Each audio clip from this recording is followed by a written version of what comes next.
Chapter 1. How I Got There. There were a series of events that led up to my spectacular entrance into the hospital. Yes, lots of events, but only one reason. I need to back up a bit to explain. Are you familiar with the term flashback? Of course you are. We see them all the time in movies and books. The television show I've worked on for 25 years has perfected the flashback to an art form. So what the heck? Let's flash back. At 10 o'clock on that bright Sunday morning, I started sucking on a vodka bottle. That seems a tad early.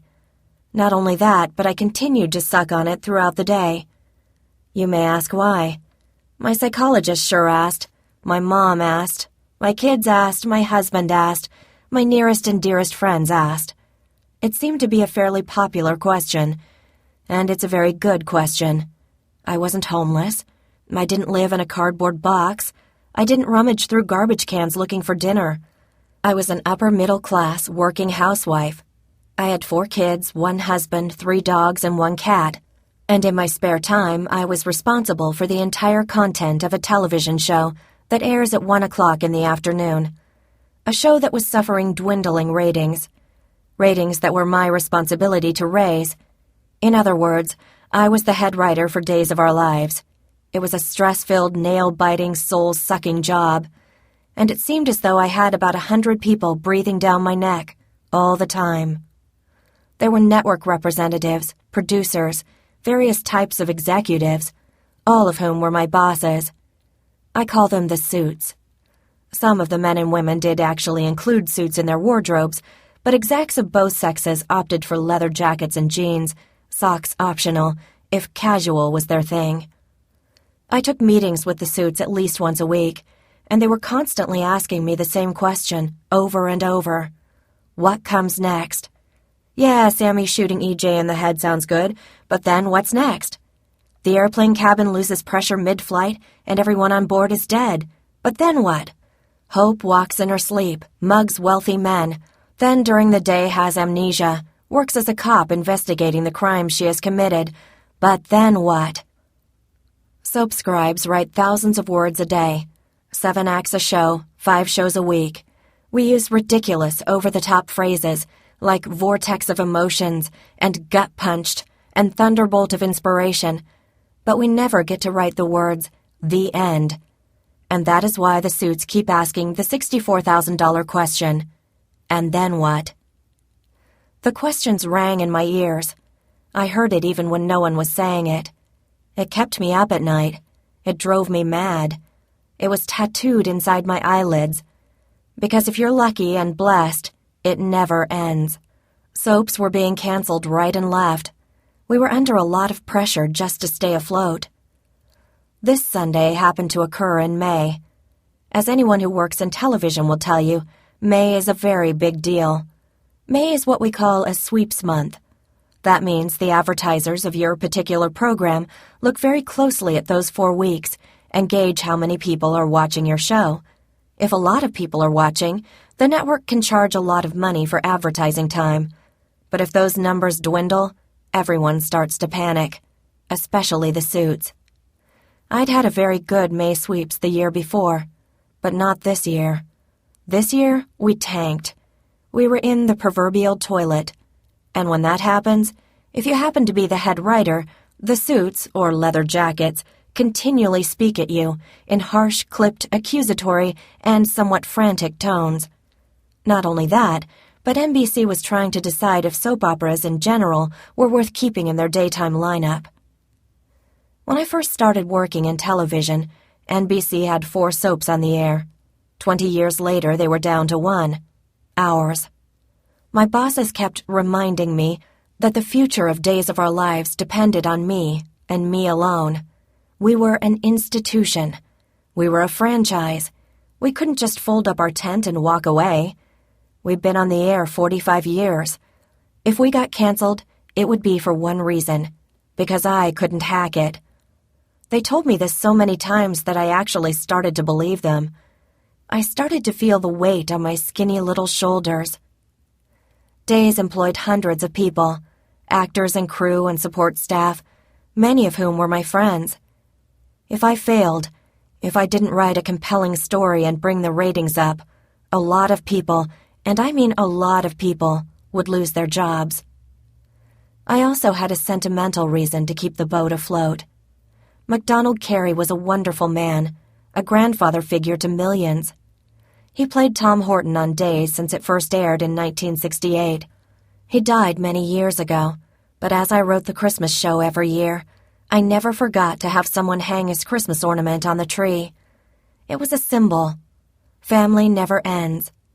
People wanted to be reminded of that, and fan letter after fan letter explained to me, in no uncertain terms, that the Bradys and the Hortons were the families they'd never had.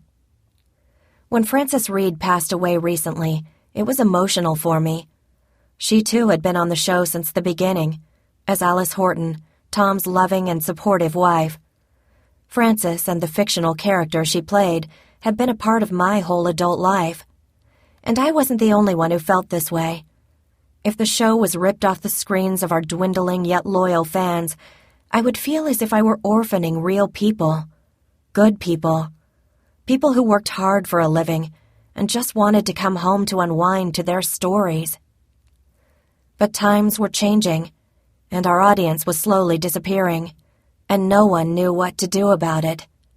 The entire landscape of television was morphing. NBC was about to be sold. General Electric had owned the network for years, but the majority of stock was being sold to the cable giant Comcast. No one knew what that meant. Were the new owners going to blaze in and start lopping off heads, or would they enter uncharted waters tentatively? Would they tread softly, or carry a big stick? No one knew. Panic ensued. Blood pressures spiked and nerves were strained and fingers pointed. And most of the fingers were pointing at me. As the takeover grew closer and closer, the wind shifted. It felt as though change was afoot, and not for the better. Especially not for the better if someone new to the scene viewed soaps as an antiquated genre. But my job wasn't the reason I was in the hospital. Allow me to continue. My firstborn, Connor, was diagnosed with autism at age 4. 1 month before my hospital trip, Connor completed his sophomore year at Azusa Pacific University with okay grades. But it had been a struggle for him. Countless tutors, pulling all-nighters for a final, only to find out he'd studied the wrong material, knowing he wasn't getting it, longing for friends he didn't have and couldn't seem to make, anxiety, depression. I hated seeing him go through that. I prayed for him. I urged him to keep up the good fight, and threw every other motherly cliché I could think of at him. Now he was on summer break, so I didn't push him to get a job bagging groceries or washing dishes, although in hindsight I probably should have. Instead, he got a part-time job teaching Taekwondo to little kids and learning how to skydive. But his commitments didn't take up much time. Mostly he just self-isolated, and that had me more worried than when he had practically buckled under the weight of a 16-unit class schedule. But he wasn't the reason I was in the hospital either. My 14-year-old baby, but not a baby, Adele, was becoming a young woman right before my very eyes. Several weeks before my Chernobyl with the vodka, Adele had reconstructive surgery on the one foot she has. Some of her toes had been fused together at birth, and they were starting to curl downward. She needed it corrected before her one and only beloved foot became useless. The problem was, once the surgery was completed and her foot was in a cast, she had no mobility at all. She was not supposed to put any weight on it. None. We got her a wheelchair, but getting her into the car, the bathroom, or the bed meant we had to carry her. She was understandably irritable and angry. She hadn't wanted the surgery in the first place, and now the most active, independent, and proud teen in the world was forced into a life of complete dependence on others. She hated it. Even more, her pain was intense and difficult to manage. I slept the first 4 nights after the surgery on the floor of her room, in case she needed meds at 3 o'clock in the morning. On top of all that, there was a ticking clock. She wanted to walk through her 8th grade graduation ceremony just weeks after the operation, not to mention her sister's wedding, in which she was slated to be the maid of honor. She needed to heal, and time was not on her side. But all the pain and the stress of her foot surgery didn't push me to the brink. Wait, there's more. Elio, my other son, was adopted from Ethiopia at age 9. Several months before my husband flopped me down on an ER table, Elio was enjoying his last semester of 8th grade. During the school year, he had started a sort of entrepreneurial enterprise on campus that was partly shady and partly genius. I didn't know how I felt about it. The state of California, in all its wisdom, decided to take soda out of school vending machines, thinking that would be a step toward a healthier young generation. But it wasn't against the rules to bring your own soda to school. Apparently, a citizen's right to consume caffeinated, carbonated beverages is in the Constitution somewhere. So, while the possession of soda was discouraged, it was not illegal. Elio saw an opportunity and seized it. He began buying large quantities of canned soda at the store and sold them at school. His markup was something like 100%. He would, on occasion, take an IOU, but you had to pay 50% interest every day until the debt was paid in full. Elio then went online and started studying the stock market. He took the profit he made at school and asked his father to invest in certain stocks for him, stocks he had personally done the research on and had decided to believe in. He did very well, even in tough and volatile economic times. I loved his outside-the-box thinking and his initiative, and I didn't question his motives. He wasn't greedy or materialistic. He loved the game. Still, these kids' parents hadn't necessarily given them permission to drink soda during the school day, yet they had pockets full of cash. We live in a fairly affluent neighborhood. More often than not, parents give their junior high kids a lot of money, and who knows what they were spending it all on. Something worse than soda? Possibly. So, I didn't shut the operation down. Still, I fully expected to be called at any moment into the principal's office and lectured on what a terrible mother I was to let my son do such reprehensible things. It was a conversation I was not looking forward to. But Elio's antics didn't cause my tailspin either. Let me introduce my oldest daughter, Jensen. She is so beautiful, so smart, so amazing, so talented.